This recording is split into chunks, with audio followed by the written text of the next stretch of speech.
Hey guys, this is Apple Gamer 24/7. Here to give you guys today my iPhone 5 review. I had this phone for about 2 weeks now. I just want to give you guys my full review and impressions of it today. So going over the design of the phone like I usually do in my iPhone reviews, this design is pretty much brand new. A lot of people are saying on the internet or when they just look at a picture of the iPhone 5 on on TV or on the internet someplace, they say it looks exactly the same as the 4S, but it's not until you actually pick up the phone in person that you see the new design. Apple made a few solid design differences on the front of the phone, like they moved the far-facing camera to the side, from the side to the top, which is a nice addition. I really like that. But also the back is new, and this is probably my favorite part of the phone. What it is a two-tone back, so this part right here is aluminum, just like on the iPad or on the MacBook. But on the top and bottom, there's glass. So it's kind of mixing and matching two different designs. It's mixing and matching the iPad design, in my opinion, and also the iPhone 4 and 4S. All the buttons are still in the same place. You still got your home button. On the bottom, it got changed around a lot. The headphone jack is now located on the bottom now, which I really like. I know why people are making a big deal about that online. I really prefer it this way because if I'm fitting my phone in my pocket, it's much easier to grab my phone from the bottom and just pull out my headphones or anything like that. But also they added the new Lightning dock connector, which is a nice addition. Makes it so you can add more features into a phone, and it's also smaller. Also, you got your traditional speaker or microphone, which have been redesigned. The side is pretty much the same. You got your vibrate key and your volume buttons, but I do notice there's a little bit more space between these three buttons right here than there was on the 4S. And also, you still got the antenna bands, which kind of blend into the phone, so after a while you don't really notice them, which is nice. So going over the hardware, it has a 4-inch 1136 by, I believe, 400, I believe. I'll put the exact resolution down below in case I mess it up. But it has a 4-inch screen now, which is a nice addition. It's really nice. Has a new chip in it. Has an A6 dual-core chip. Runs at 1.3 gigahertz. 4G LTE, which is a very nice addition. I've been waiting for that ever since I got the Nexus. I've been using that for a month, as you guys know, and I was afraid that the iPhone 5 wouldn't have LTE, but once they had it, it was really nice. The camera on the back is still the same. It has an 8 megapixel camera with LED flash, but they changed the lens style on it. The lens is a sapphire crystal lens compared to the, I believe this is a plain old glass lens, which the sapphire crystal lens makes your pictures come out better and also makes your lens a lot more durable and prevents them from scratching in the future. Has a FaceTime HD camera, like I said before. Has a FaceTime HD camera on the front, so you can do your FaceTime calls or Skype or take your hipster self-portraits there if you really want to. Uses in-cell touchscreen technology. Now, what that is, before on the iPhone 4 or the 4S or even on the older iPhones, there used to be a layer of touch between the screen and the bezel, but that's not the case anymore. The touch layer is built into the screen, so there's actually one layer between the bezel and the screen, which makes your phone a lot thinner, and that makes it so you can have a much lightweight phone. Like I said, the headphone jack is on the bottom, and also you have the new Lightning connector. Now I'm going to talk about call quality. I have the Verizon model here. I can't say anything about the AT&T or the Sprint or any other carriers. I can only talk about the Verizon model, but I have to say the call quality on this is excellent. Haven't had any drop calls or anything. But the LTE around here is really not that great. It's only been in here. I don't think it's even been here a year. It just was put in my area. I believe when I first bought my first 4S, which is in February, which is not even a year yet, but I have 3 bars of LTE, which is fine. Call quality is great, but everywhere I go, I usually get a mix between LTE and 3G, but the coverage has improved since I got the Nexus. I'm getting LTE in places that used to get 3G on the Nexus. I don't know if it's because the antennas on the iPhone 5 are just much better than that, or Verizon is just updating their coverage map, but coverage is getting better over time, but it really hasn't been a big issue with me. The software, it's running iOS 6 pre-installed, which is nice. You can get some new features, but iOS 6 is built for this 4-inch screen, so you can have an extra row of icons and stuff like that.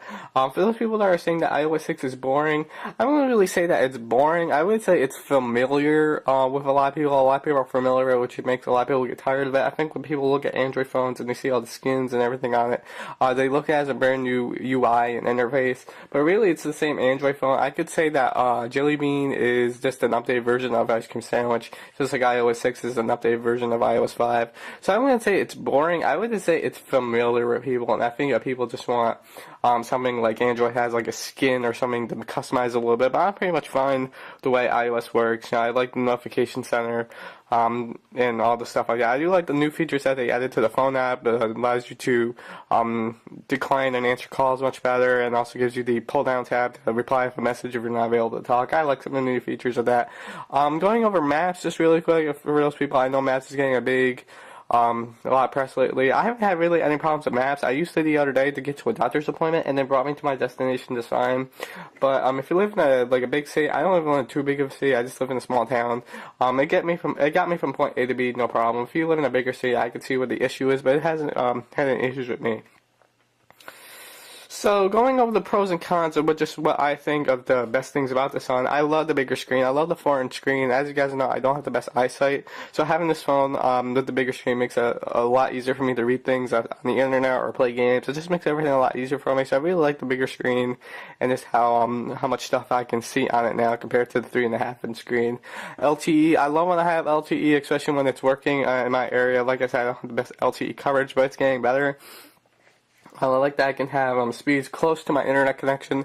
Actually, I tested this against my home internet connection. I found that my internet connection at home is just a tad faster, but not that much.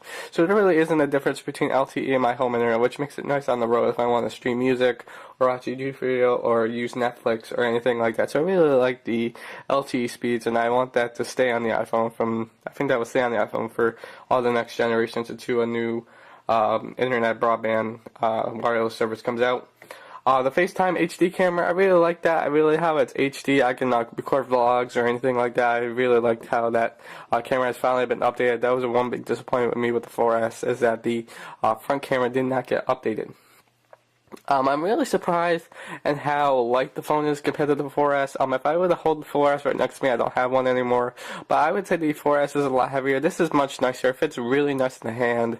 I just really like how this feels. It also makes me feel like there's no battery in it. It's that light. So I can't really describe it on camera too well. You really need to hold the iPhone 5 in person in order to get the effect. In case you guys are wondering about camera tests, I'll put a few pictures in the video someplace, but I have to say the camera's just the same as the 4S. I really don't see any big deal with the camera. I believe they're the same, which is not a bad thing because the 4S had a good camera. So let's talk about the cons. One big con for me is the Lightning connector. I know it's smaller and I know it's supposed to be the new standard, but it means if I have a 30-pin dock connector, which I have many laying around because I've bought many iPads and many iPhones over the years, I can't use those cables anymore. I have one cable to charge my phone. I wish Apple gave you an adapter inside the box so you can use your old accessories, but that costs extra money, which I'm planning to pick up. If you guys want to see an unboxing of it, just leave it down below in the comment section. But it's not really a big deal breaker for me. It's just something extra you have to buy, and I understand why they're doing that, but that could be a deal breaker for some people, but it's not really a big deal for me. The next thing is kind of like a software thing. I wish Apple made a deadline for developers to make 4-inch apps, because a lot of the apps I have on my iPhone are not tailored to the 4-inch screen. Some of them are still at the 3.5-inch screen, which means I still get the letterboxing up top. I wish Apple made a deadline like what they used to do to make the 4-inch app, so a lot of the apps can be optimized by now. But I do say give it another month, and probably some of the major apps will be updated to the 4-inch Retina display. And the next thing is a con for me is the black model does tend to get scuffs on it. I kind of cleaned my phone up before this review, but as you can see, you might see some scuffs I'm not really seeing too well. But the black one does scuff and scratch a bit more than the white, so that might affect your buying decision, but it doesn't really matter to me. They wipe with any alcohol-based cleaner, so it's really not a big deal for me. I can just wipe it off. And if you want to protect your phone, I do recommend a case. This is the iLove case that I unboxed a few days ago.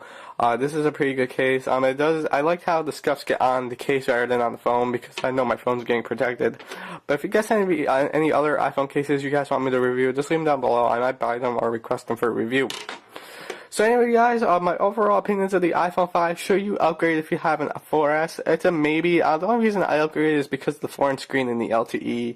That's pretty much the only two reasons I upgrade to the iPhone 5. But if you have an iPhone 4S and you're happy with it and if you don't need any features I'm talking about here, then I would say if you're upgrading to the iPhone 5S or the iPhone 6. If you have an iPhone 4, definitely recommend upgrading because you're getting some new features. If you have anything below that, I definitely recommend upgrading to a newer phone. But anyway, guys, overall, I do give this one my recommendation. I do recommend this one to anybody that's looking to buy a new iPhone or just a new phone in general.